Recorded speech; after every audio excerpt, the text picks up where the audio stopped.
Lifeline of the national economy class 10th, या ऐसा कह लो lifeline of the Indian economy, किसी भारत की या दुनिया के किसी भी देश की इकोनॉमी की जीवन रेखा है, वो क्या है?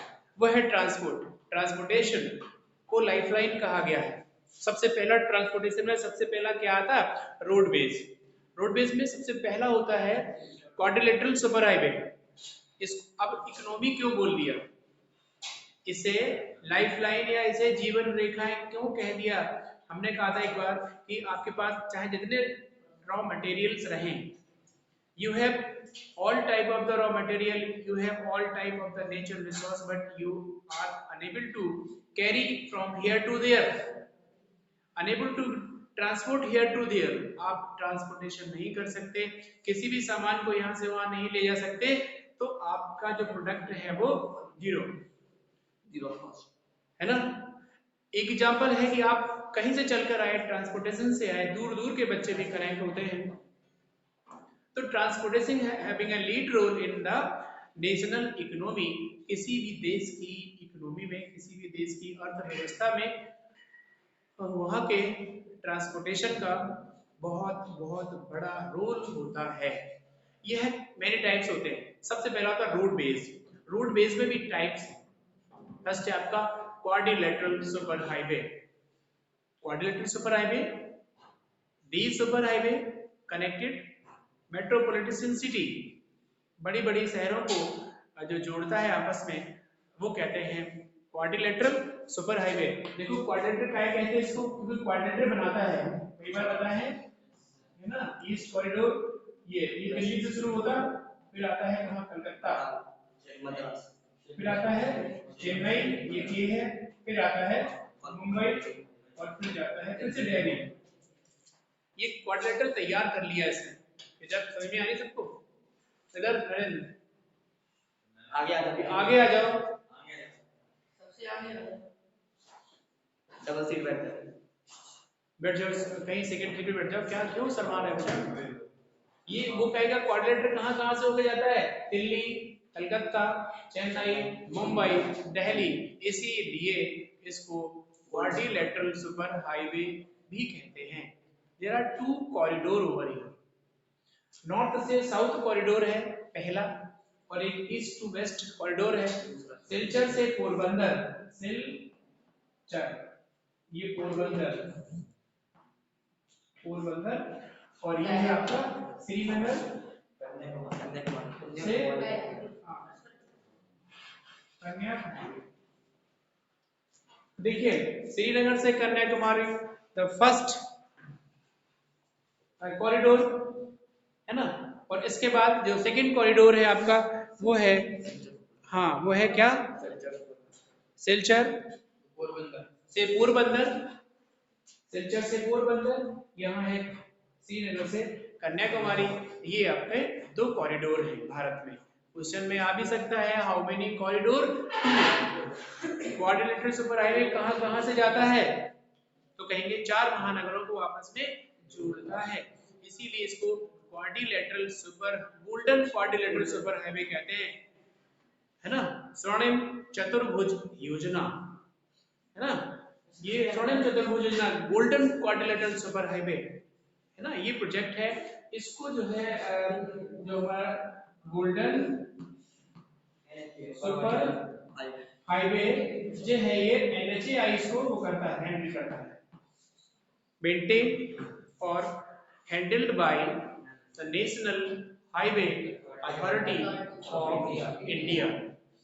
National highway authority of India maintain करेगा, मतलब कंट्रोल करेगा किसको, गोल्डन क्वाड्रिलेटरल सुपर हाईवे को।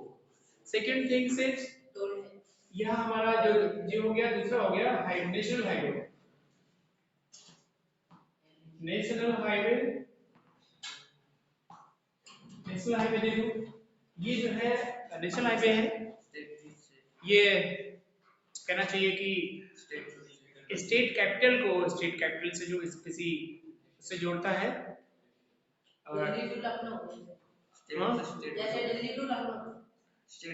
स्टेट कैपिटल को जोड़ता है किसी एक हेड उसको, डिस्ट्रिक्ट मेन हेडक्वार्टर्स को जोड़ता है, ठीक है।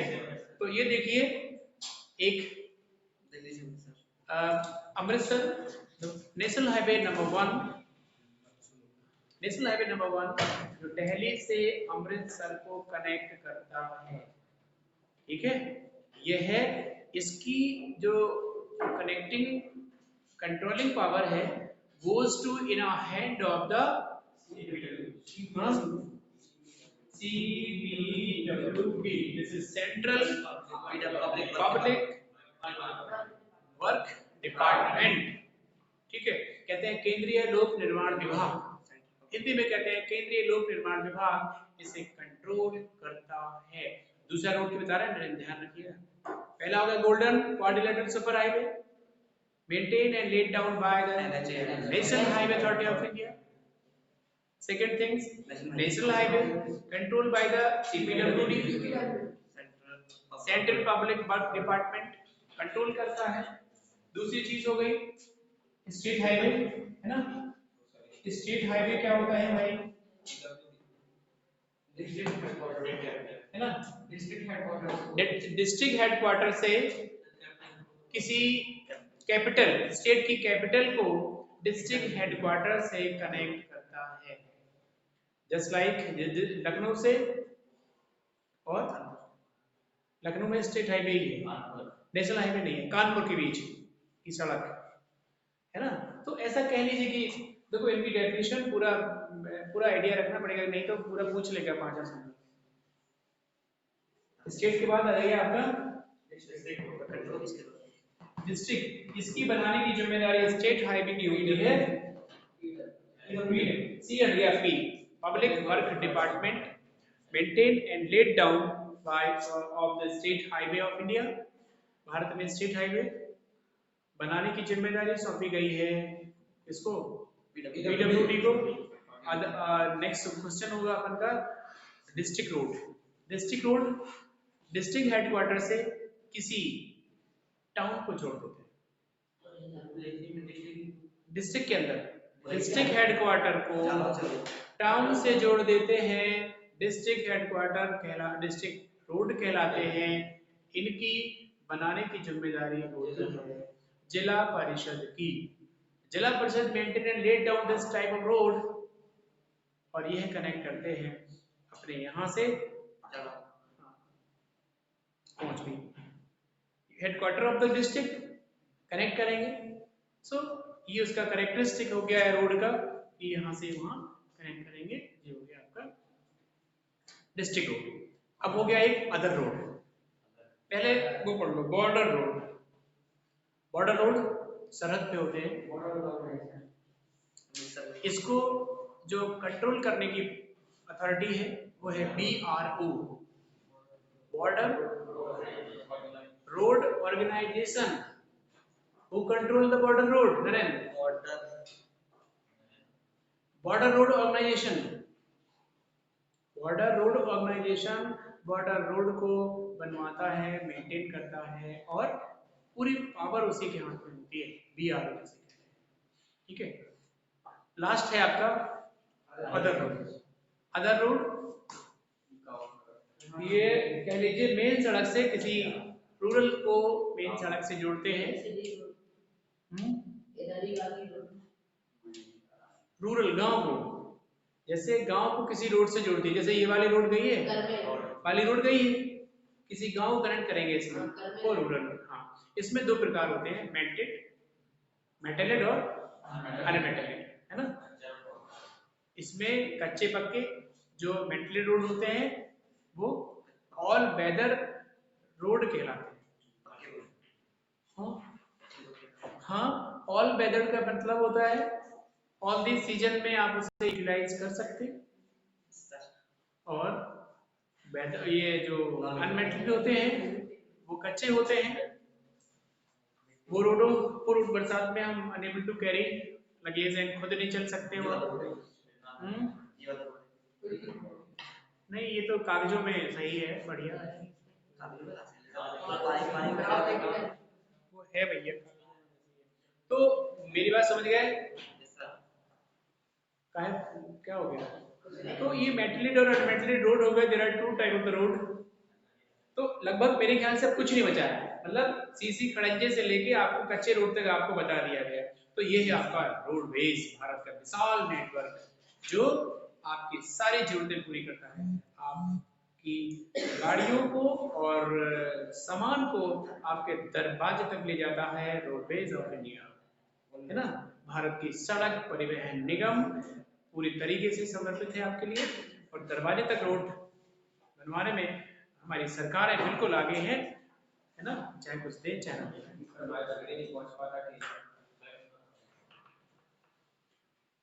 रेलवेज, रेलवेज देख लीजिए। रेलवेज एक प्रिंसिपल मोड ऑफ ट्रांसपोर्टेशन, एक प्रिंसिपल मोड है रेलवे, चीप भी है, सस्ता भी है। पैसेंजर गाड़ी में बैठ जाओ तो आराम से ऊपर पहुंच जाओ, मात्र 25 रुपए, 30, अब 30 होगा। इसके पहले तो होता था 16 रुपए।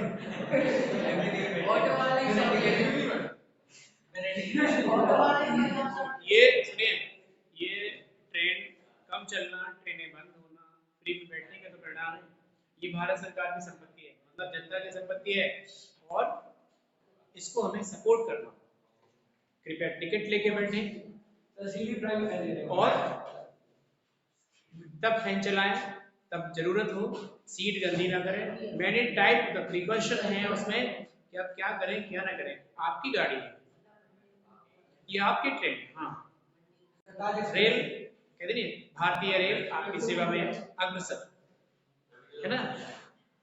तो ये जो है ना, तो एक पब्लिक सेक्टर का वो है, पब्लिक सेक्टर है जो हिंदुस्तान की आवाम के लिए, उनकी सहूलियत के लिए चलाई जाती है। तो ये है रेलवे मोड और चीप है, लेकिन एक प्रॉब्लम ये है कि हिल स्टेशन, हिल एरिया में जैसे उत्तरांचल साइड में इसकी कमी होती है। रोडवेज इसलिए इजी होता क्योंकि वो दरवाजे तक आपका सामान पहुंच जाता, रेलवे जैसा नहीं हो सकता। लेकिन पैसेंजर और जो सामान है उसको कैरी करने में, जो पैसेंजर है, फिर भी आज की तारीख में पैसेंजर सबसे ज्यादा ट्रेन से ही जाते हैं, हम आपको बता दें। तो ये प्रिंसिपल मोड है, एक प्रधान यातायात का साधन है, मुख्य, प्रधान का मतलब मुख्य है। प्रधान जी की बात नहीं कर रहे हैं, गांव के प्रधान की आप लोग बात समझे। ये बात है मुख्य साधन है आने जाने का, चीफ मोड है। यहाँ पे सेपरेट इसकी इलेक्ट्रिक लाइन होती है, और यहाँ पे एक्सीडेंटल केस कम होते हैं क्योंकि लोगों की पहुंच से दूर होता है। रेलवे कहता है, रेलवे कभी किसी को क्लेम नहीं देता, किसी को क्लेम नहीं देता रेलवे, मर गए मर जाओ, ऊपर से क्लेम ले लेता है, नहीं देता है, देता है वो यात्रा करने पे देता है। मेरा मतलब है यात्रा करने में अगर कोई सामने आके कोई नुकसान पहुंचाता है फिर वो क्लेम, जैसे कि नहीं इधर रोडवेज में होती तो उस गाड़ी वाले को पकड़ लेते हैं, इट्स लाइक रेलवे में नहीं होता क्योंकि उसने separate railway line net down कराई है, अलग देश दुनिया से अलग एक गाड़ी उसने सेपरेट। अब रेलवे लाइन अलग ट्रैक पे है, वहां तो ना तो शॉप है ना दुकान है ना तुम्हें बाजार, ना तुम्हें क्रॉस करना है, बिल्कुल सेपरेट है। इसीलिए वो कहता है कि नहीं देखो सर रूट तो चलिए कंजेस्टेड है, वो दे देता है क्लेम, लेकिन ठीक है। रेलवेज हो गया, इसके बाद हो गया आपका waterway. Waterway it is the modern form of transportation, modern form है, आधुनिक रूप है। क्या बता रहे हैं, क्या बता रहे हैं हम लोग, क्या पढ़ रहे हैं? वाटर वाला आधुनिक नहीं है, पाइपलाइन वाला आधुनिक है। ये पाइपलाइन वाला, पाइपलाइन पढ़ रहे हैं हम लोग, ये पढ़िए। पाइपलाइन है जो हमने बताया मॉडर्न रोड, मॉडर्न जो हमारा मोड है, एक ट्रांसपोर्टेशन का आधुनिक रूप है पाइपलाइन, जहाँ पे अपर से थोड़ा नेचुरल गैस और ऑयल इससे कैरी होता है। All these type of the natural gases and oil carry from over there, और ये अपर आसाम से होके बहुत जगहों पर को कैरी करता है इंडिया में, पाइपलाइन कहलाता है। और ये बहुत चीप होता है, इसमें ज़्यादा मशीनरी की जरूरत नहीं पड़ता है, बट आफ्टर द कहना चाहिए कि ये बिगड़ जाएगा मोड, जो जो ट्रांसपोर्टेशन का फॉर्म है कौन सा, पाइपलाइन, अगर ये बिगड़ता है तो प्रॉब्लम क्रिएट करता है। नहीं तो चीप है, सुरक्षित है, प्रोटेक्टेड है और सस्ता भी, एक बार इसमें लागत आती है ना। और इसको वो भी कहते हैं कि आधुनिक रूप है इसका। मतलब वहाँ पे बड़ी प्रॉब्लम आप समझ सकते हैं, बिल्कुल इजी सी बात है कि ये पाइपलाइन ग्राउंड अंडरग्राउंड होगी या पर बाहर भी है कई जगह, तो इसमें बड़ी समस्या, क्योंकि वो कलेक्ट है जो उसमें फिर अंडरग्राउंड होगी तो घंटा खोदना पड़ेगा, तो ये प्रॉब्लम्स है यहाँ पे, और बहुत कम रेयर केस में खराब होती। तो ये है आपका मॉडर्न फॉर्म ऑफ ट्रांसपोर्टेशन। और इसके बाद है अपन का वाटरवेज। यहाँ पर हिंदुस्तान में लगभग 12 मेजर सी पोर्ट है। ये भी चीप ट्रांसपोर्टेशन है जो वाटरवे है। स्टार्टिंग में जो हमारे traders came in India by the waterway, by the sea route. Sea route is the vibrant example for the waterway। दुनिया को बहुत बहुत देशों से, दूर दूर देशों से आपस में जोड़ने का काम वाटरवे सी रूट ने किया है, और भारत की सरहदों को आपस में मिला दिया। तो कहीं ना कहीं चीप मोड था। ट्रेडर जो हमारे ट्रेडर्स आते थे वो हवा की दिशा के अनुसार आते थे, डायरेक्शन ऑफ द विंड के अकॉर्डिंग चल देते थे कि India having a unique monsoon, तो भाई चलो। तो एक चीप मोड माना जाता है, सस्ता भी होता है, बट टाइम कंज्यूम बहुत होता है, टाइम कंज्यूमिंग होता है क्योंकि टाइम बहुत लगता है इसमें। और हाँ, और अब बात करते हैं चलिए प्लेन की। तो एयरवे क्या है बेटा, ये लग्जीरियस कहलाता है, बहुत रेपुटेटेड कहलाता है, लग्जीरियस कहलाता है, हाई प्रोफाइल कहलाता है, इसमें कम समय लगता है लेकिन थोड़ा सा खर्चीला होता है, तो लग्जीरियस है। आपका ट्रांसपोर्टेशन ही है ये एयरवेज जिसे कहते हैं। नॉर्दर्न में बहुत जो इंडियन एयरलाइंस और इंडियन एयरवेज और पवन हंस जो हेलीकॉप्टर चलाता है, वो ऑयल और नेचुरल गैस कैरी करता है देश में। तो यही है आपका एयरवेज। तो पवन हंस करके कई बार क्वेश्चन आ जाता है, तो आप लोग देखिएगा। तो नेचुरल गैस और इसको गैसेस को लेने जाने का काम करता है। कहाँ से, मेन जगह से जहाँ से और है के रूप में रिफाइनरी तक ले जाता है। रिफाइनरी से हम लोग उसको प्यूरिफिकेशन करते हैं, फिर हम लोग जो है भेजते हैं सेल के लिए, और इसके बाद सेकेंड और स्टेप में जब उधर पहुंचता है तब जनता के हाथ में पहुंचता है। ठीक है, तो मेजर सी पोर्ट आपने देखे 12 होते हैं, इनमें से कांडला, मुंबई, ये बड़े हैं, मुंबई और मारवागांव गोवा में। ठीक है, तो thank you so much guys, इसको हम ऑफ कर देंगे।